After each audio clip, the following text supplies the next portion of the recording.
Alright, what's up everyone, Duquesne23 here, and today we're going to be doing a simple terrain tutorial. Now, something that a lot of people have been asking me since my very first racetrack that I posted, and it was actually the desert track that was here on Behemoth. People are wondering how I made the terrain look so good in there. And in my comments, I made a comment about how I believe the terrain could have been a lot better, but unfortunately that was before we had the ability to save. So once the map crashed, I lost everything.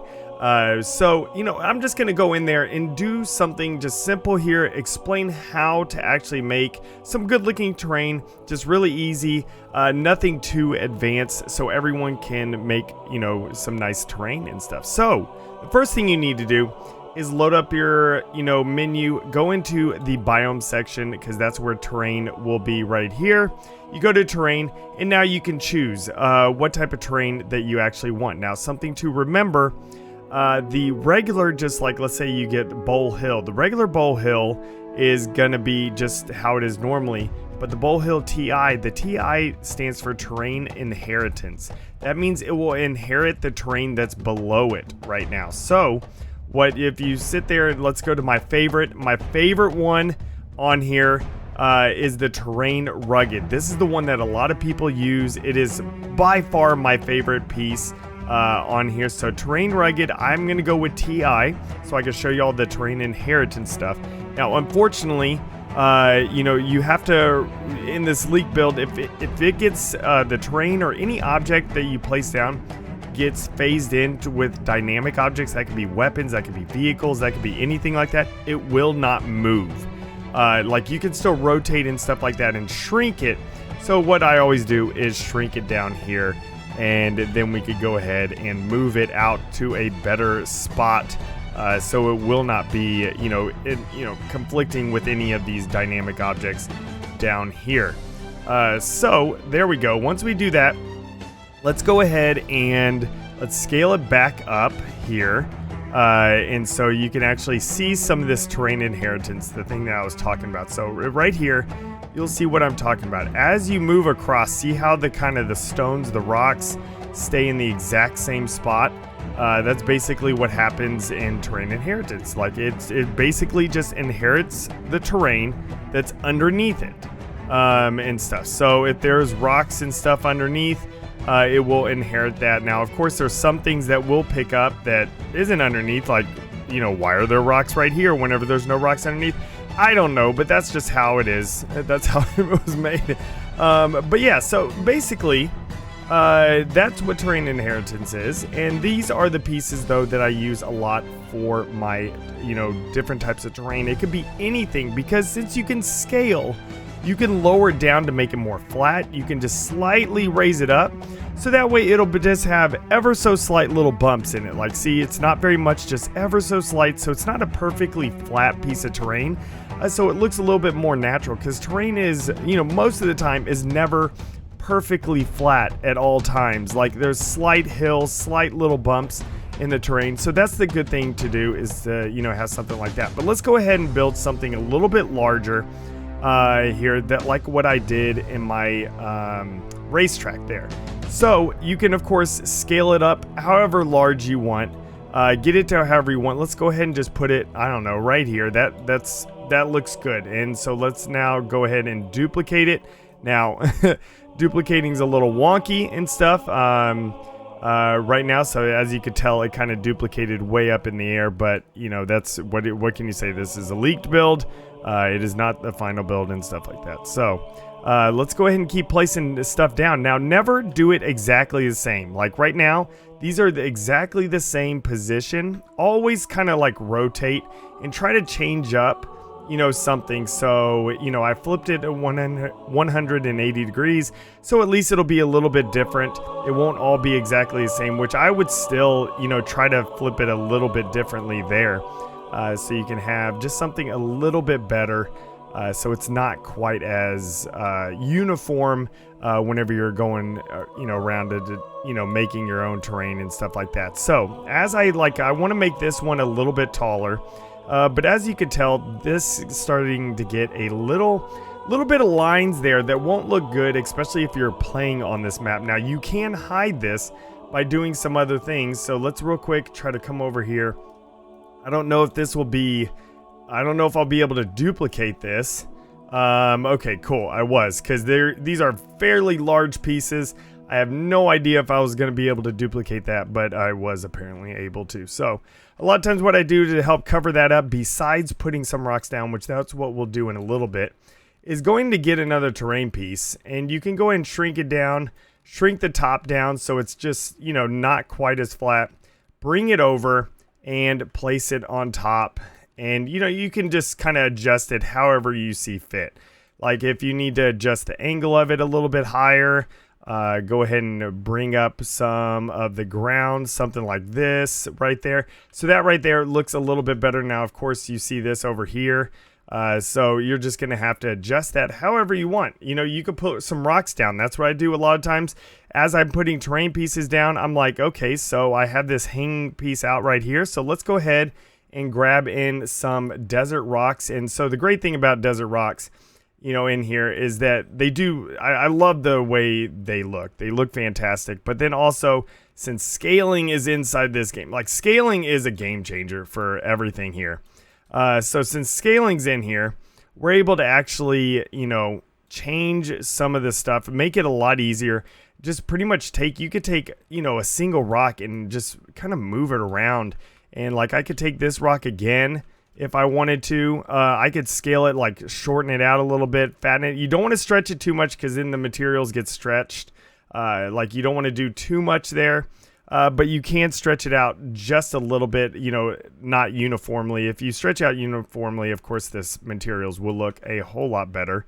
But if you don't do that, then yeah, they'll, you know, if you stretch just like, you know, out, you know, to this side, of course, it's going to be the stretched out and everything, and it'll look all weird. So make sure you just be cautious about doing that type of stuff. So like I, you know, said earlier, like this will be a fairly quick and simple tutorial. I'm just going to be placing out some rocks here, putting them out. Just find some nice rocks. I know one of the great rocks is this one because it has like a pretty interesting, and good job, game. It just decided to scale it weirdly. But, you know, like what I do a lot of times is, you know, I use the tops of this because it has like all the bumps and everything like that, which I really enjoy that. And I put these at the top. So there's got to be a reason, like in sand dunes, you know, like if you have flowing sand dunes like off into the distance there, you don't have to worry about putting something on top. But a lot of times with sand dunes, like if you see this right here, you see a huge sand dune get caught up on this rock. So the sand can, you know, kind of, you know, get built and, you know, built up over time up against this rock right here. So that way, you know, you could just kind of show something that's a little bit, you know, that makes a little sense. It's not just you throwing rocks around everywhere. Like there's a reason why the sand's built up right here and stuff like that. Now, of course, you can cover up all these other little rocks if you don't like them. I wish those weren't really on the terrain inheritance here. But of course, this is a multiplayer map and stuff like that. So another great rock is one that we got to explain to everyone. We call this the finger rock because it looks like a finger, you know, like the hand, and then like two fingers coming out right there, and it's like a gun going pew pew. But basically, you know, a lot of us, we use this rock. It's a really good rock for like having the bumps right there. You can of course scale it any which way that you want to scale it, just make it a little bit different, and just, you know, place it around on the map. This is all I do for all my terrain pieces, anything like that I did on that one map. You know, I just took the time, put some, you know, rocks out on the map, tried to cover up some of these lines, like see how these lines are here. You know, you could cover up some of those if you want. You know, you could just seriously, it's so easy. Just place stuff out wherever you want. Like this right here, it looks a little weird. Like see how this hump right here? That right there basically will tell me, okay, I need to cover that up with a rock. Now, there's a huge variety of different rocks that you can, of course, choose from.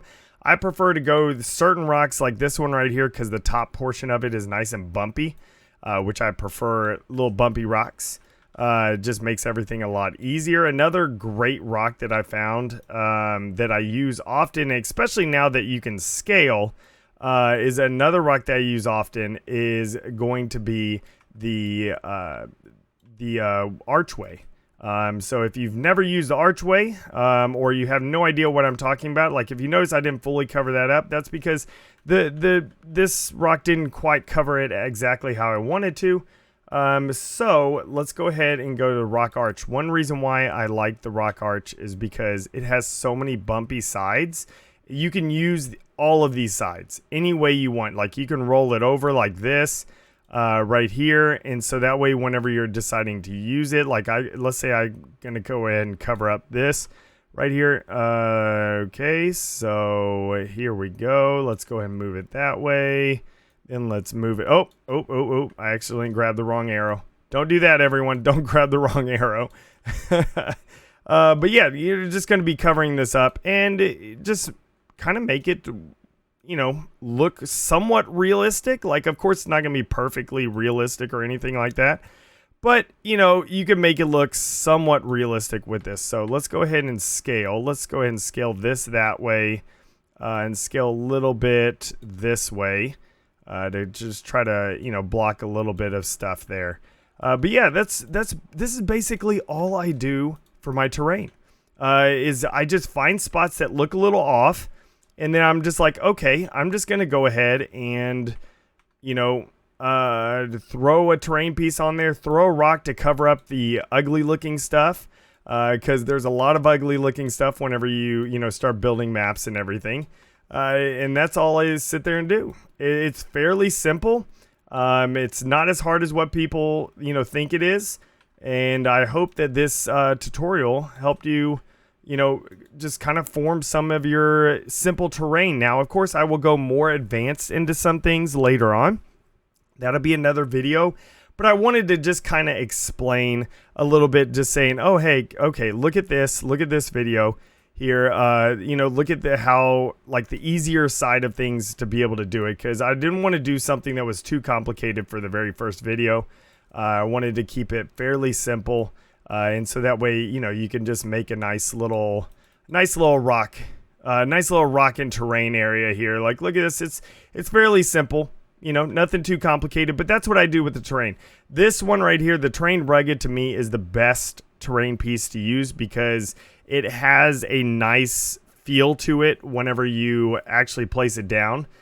So that's something that I do use quite often in basically any situation that I have. That's what I use. So I highly suggest using the terrain rugged, especially the terrain inheritance, just because it follows the deal. But of course, you don't need to use terrain inheritance. You can of course use the other one and color it in everything what color that you want it to go. But you know, if you do want it to match the ground below, you can always use terrain inheritance. So that way, whenever you do have your map, you're good, and you know, you have some nice terrain. Very simple stuff. So I hope y'all enjoyed this real simple, a little bit long-winded tutorial, just trying to explain my thought process and everything whenever I'm creating different types of terrain and stuff.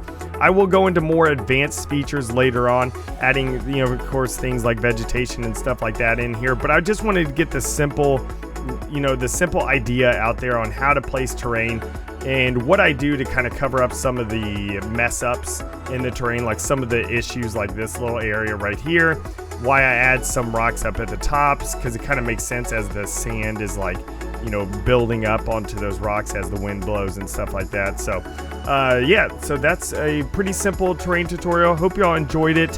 Be sure to subscribe for a lot more tutorials and custom maps in Halo Infinite's Forge. And also, thank you everyone to my patrons for, you know, supporting me in that way, and Twitch subs. I appreciate that. I stream every day over on Twitch during the week, unless of course something comes up. But yeah, so thanks to everyone for coming out. I hope you enjoyed the video, and remember, let's forge a new Halo.